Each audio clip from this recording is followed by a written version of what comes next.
యేసుక్రీస్తు నామములో బెతస్తా విడుదల పరిచర్ల తరపున మీకు ప్రేమపూర్వకమైన వందనాలు. ఇది నా వాక్య ధ్యానము. మీకు అక్కరగానున్నవేవో ఆయనకు తెలియను. మత్తయి సువార్త 6వ అధ్యాయం 8వ వచనం. మనుషులలో కొందరి అభిప్రాయం ఎలా ఉంటుందంటే, మనము దేవుణ్ణి అడగకముందే మన అవసరాలు ఆయనకు తెలియను కదా. అలాగైతే ఇక అడగడము దేనికి? దీనికి జవాబు తేలికే.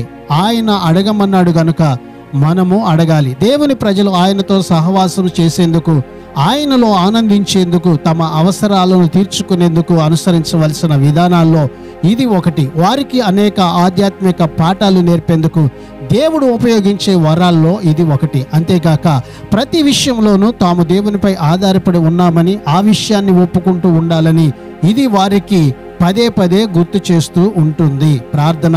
పరిశుద్ధుడా, ప్రేమగల తండ్రి యేసయ్య, మరొక నూతన దినాన్ని మాకు ఇచ్చినందుకు నీకు వందనాలు, స్తోత్రాలు చెల్లిస్తూ, కన్నుని నిర్మించిన వాడు కానకుండునా, చెవిని నిర్మించిన వాడు వినకుండునా అని నీ లేఖనములో సెలవిచ్చినట్లుగా ప్రభువా, మా ప్రతి అక్కరని ఎరిగినటువంటి దేవుడుగా తండ్రి, ఇదిగో ఈ బిడ్డల యొక్క ప్రతి అవసరత పక్షంగా మీరే ఒక నూతనమైన బలమైన కార్యాన్ని జరిగించి మీరు మహిమ పొందమని యేసు ప్రశస్త నామములో ప్రార్థించి అడిగి వేడుకుంటున్నాము తండ్రి.